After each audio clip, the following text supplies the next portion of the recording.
afternoon, ladies and gentlemen. This is Frank McNeil with Talk of the Town, and right now we're having breaking news uh, up in Butler, Pennsylvania.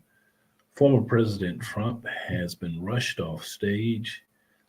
We don't know what's going on, but there seemed to be some blood coming from the side of his face. Uh, Here we are.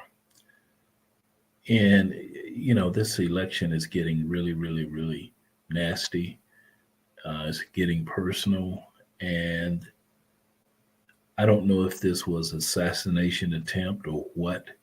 And we have to wait and get a little bit more information. But President Trump was rushed off the stage by Secret Service. Pretty much the event, I'm sure, is over.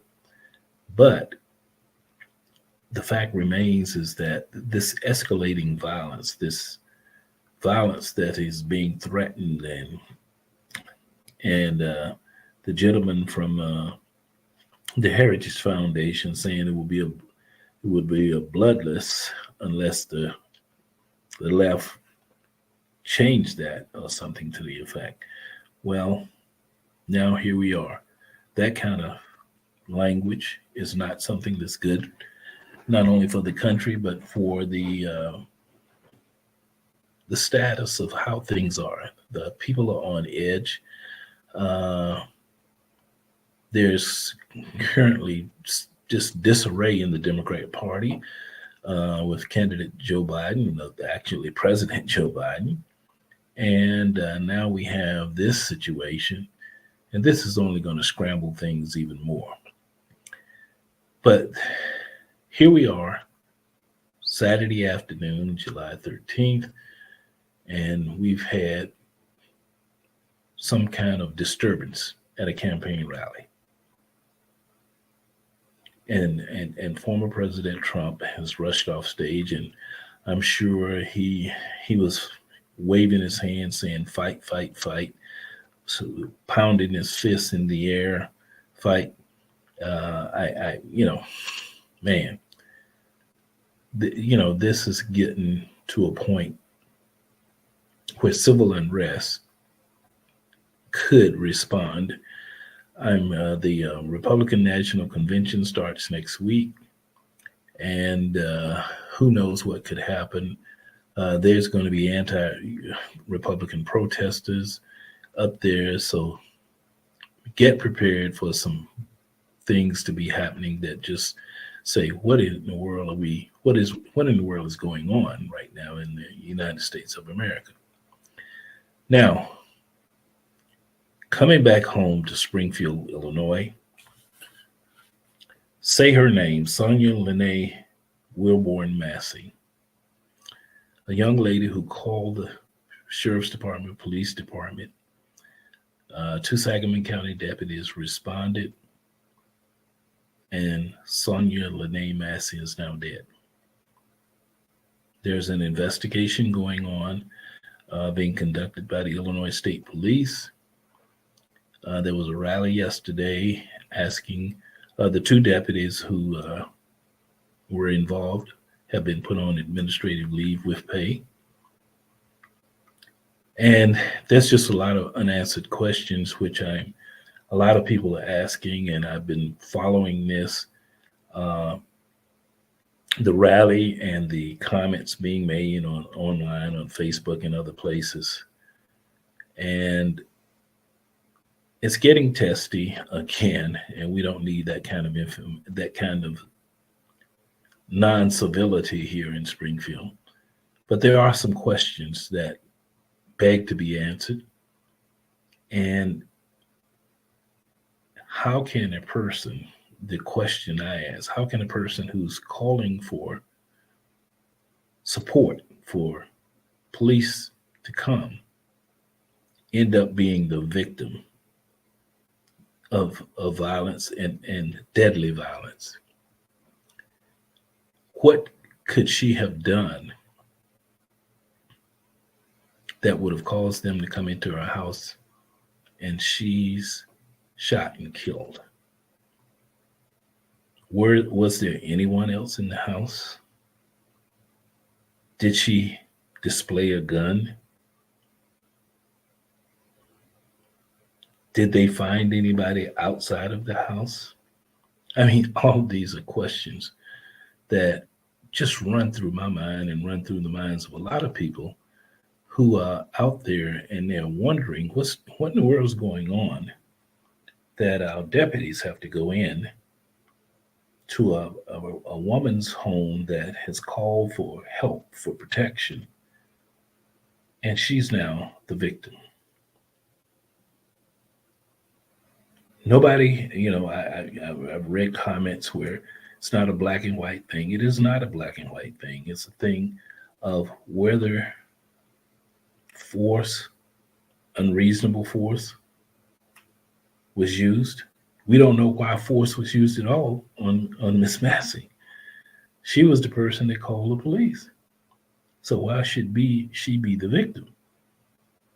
So this is going to be a tough situation to get through. The state police hopefully will do a thorough job. I have confidence that they will.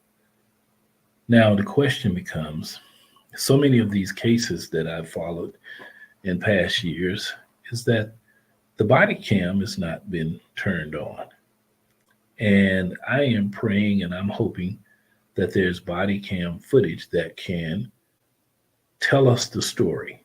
I don't know what the story is right now. I don't have any more information than what I can read in the papers and garner from conversations from people around the city.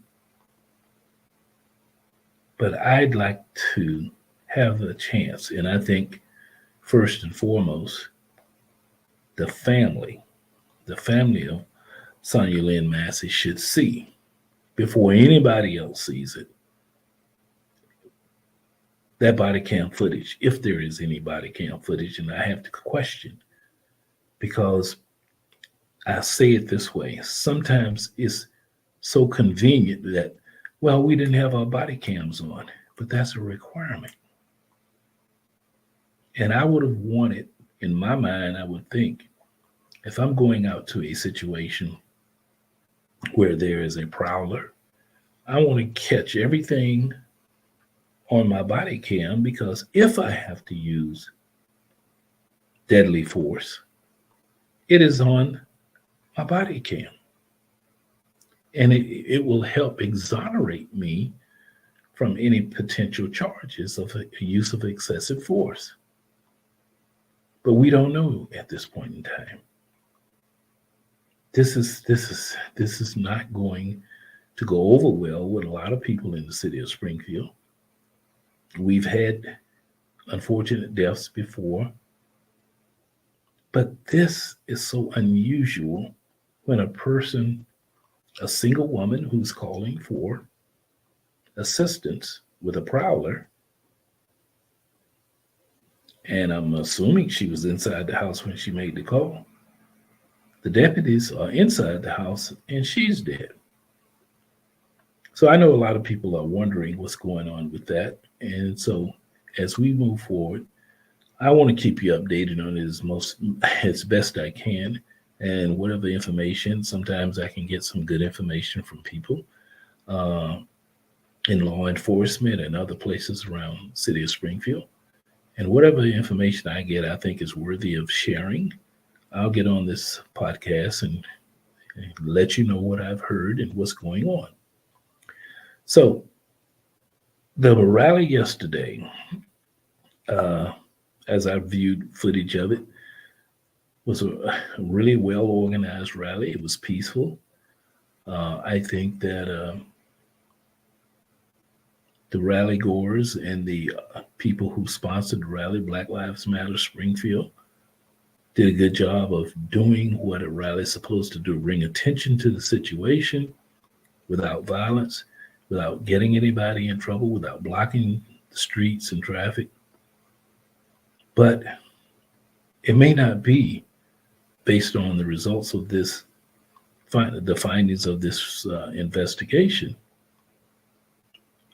The next rally may not be as uneventful. And I'm not saying that people are going to do this, but we cannot continue to leave people dead and with unanswered questions. And I don't want to stoke anybody to go out and do anything, but it's going to be hard for me to reconcile in my mind. Did this woman have a gun when they came into her house? Why were they inside the house if there was a prowler? Did they ask to talk to her? Did they identify themselves when they showed up? Did she know they were sheriff's deputies? The questions go on and on and on. And I think that, sometimes we have to just look back and ask yourself, how can I better protect myself? How can I not put myself in harm's way when I call the police? Isn't that interesting? I got to protect myself when I call the police because sometimes, and I'm not saying Sangamon County, I'm not saying Springfield Police, anybody acted inappropriately, but sometimes these things do happen. So here we have a young lady, family, son, daughter, mother, father, relatives, sisters, brothers, who's gone. And we have no information. We have not even preliminary what happened. Sheriff Campbell, I think at least to give some preliminary remarks as to what's going on and give a press conference as to how they are proceeding with the investigation. If there are any preliminary findings, I think he owes it to the public. I think the state police, in conjunction with Sangamon County, should step out and say, this is what we're doing. This is the process. We found what we found preliminarily. I don't want to work 6 weeks, a month, 2 months for them to come back with some findings. And there was no opportunity to challenge these things in a time frame where these things are still in the infancy and not at the conclusion. So we have a situation that I'm hoping we can make this get better. I'm going to do what I can to tone down any kind of violence, but at the same time, a lot of it's going to be dependent on state police and the sheriff's department. This is just a tragedy that happened here in Springfield. We want to get the results, and don't want to wait 6 weeks to a month to get results. I give Sheriff Campbell credit. He didn't wait. He didn't tarry, I should say, around.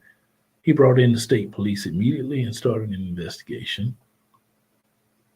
So hopefully they were on the crime scene in a reasonable amount of time to get the best evidence possible that was there. But again, so much could be learned from the body camera footage. And I just think that there should be, and I'm asking for Sheriff Campbell and the state police to step forward and give us something preliminary. I think I don't want to say that there were two officers involved. At some point in time, we're going to have to know who those officers are. And right now, I think it's probably prudent at this point in time. They're on administrative leave, but at the same time, when you pin on the badge and the gun, you place yourself in this situation, and you hopefully have acted appropriately, as I hope they did. I hope there's an unfortunate incident that unfortunately caused her death, but somebody pulled the trigger. And for what reason is the question. And was there a need to have guns drawn at that point in time? I keep saying these are the questions. Hopefully, we can get some answers. So, kudos to Black Lives Matter Springfield for having a very successful demonstration. You did everything the right way. And I think things ended in a manner where people know that you're interested. You want to know the outcome. And I think that you raised awareness of the ongoing unfortunate situation with police and the use of force and the use of deadly force. So we hope, and I hope, that this can come to a swift resolution. And if the officers, and I'm not going to say I don't know who they are, but if they acted inappropriately, I think that this should happen. We shouldn't have to drag this out for 6 years, for 5 years, for 4 years to get a conclusion.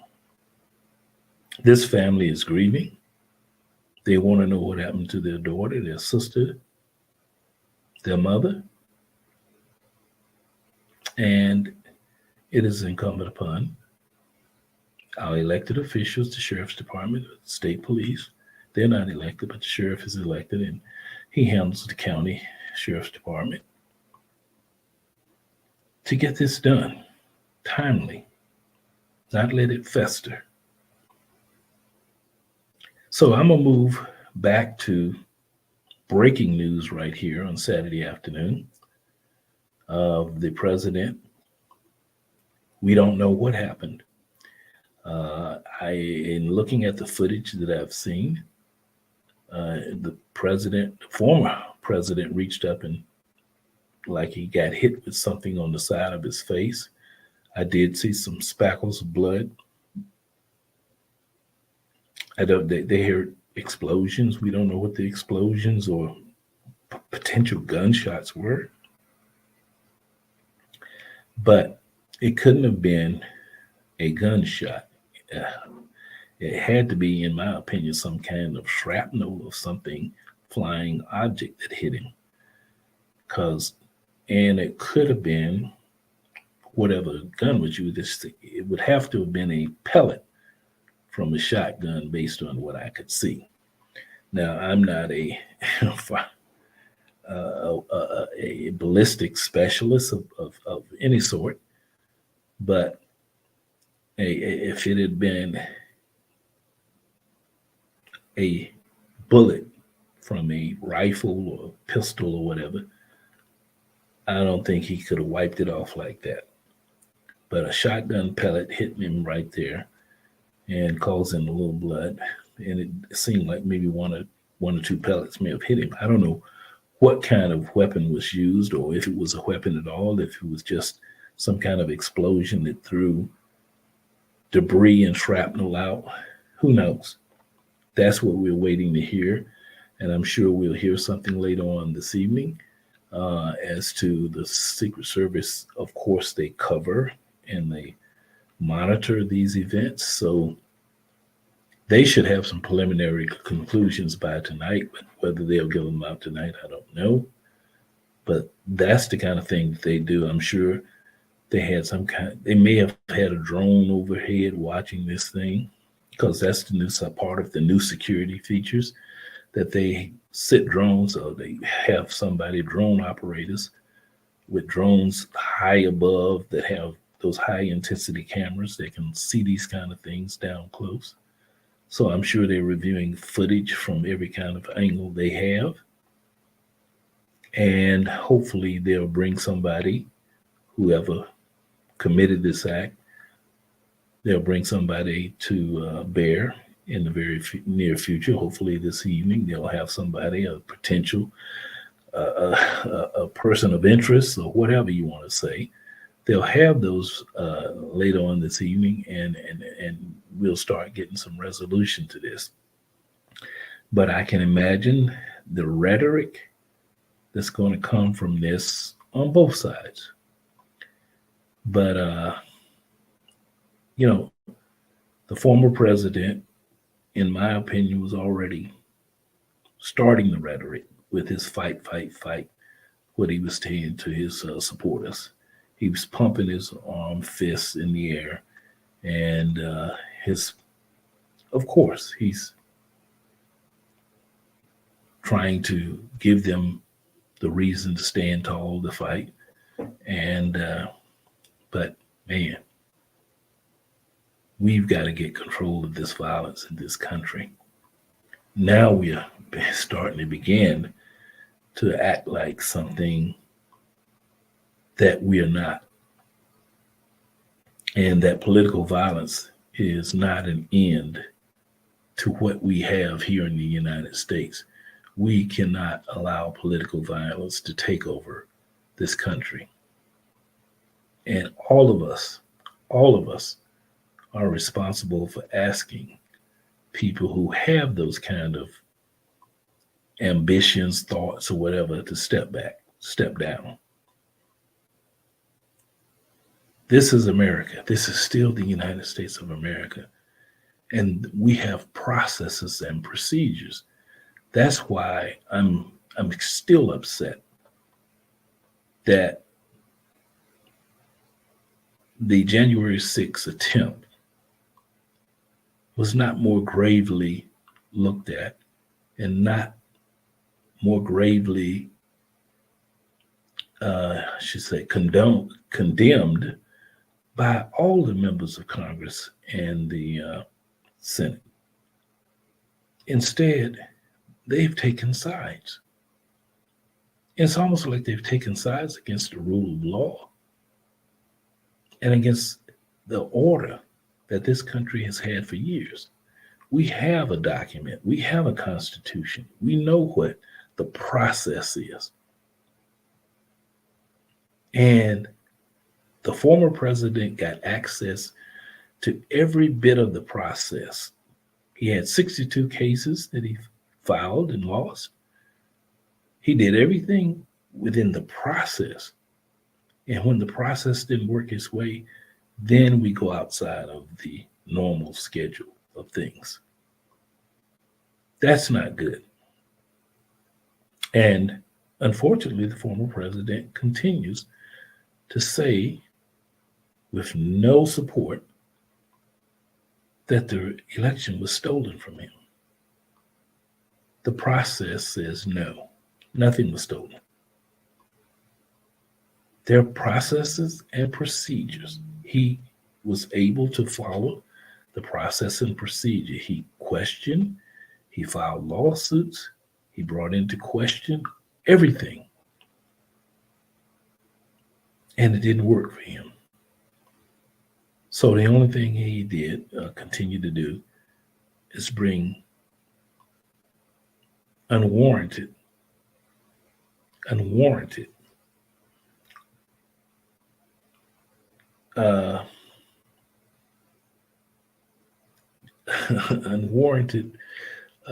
should I say it, oversight of an election process that didn't need it. His own person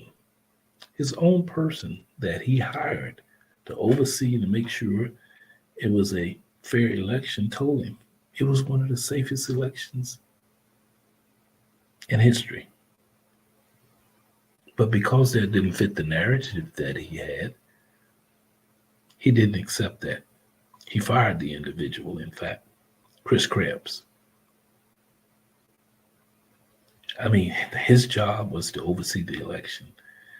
And he made an assessment after the election, after he went through the rudiments of what he was supposed to do, that the election was fair. So, ladies and gentlemen, here we are at the crossroads, if we can say this. Do we want to have a free and fair elections in the United States? Are we trending toward political violence, and are we going to go toward this civil war that some people are pushing for? Wake up out there, ladies and gentlemen. There is a process and a procedure. There's courts. We have a process to resolve these issues short of violence.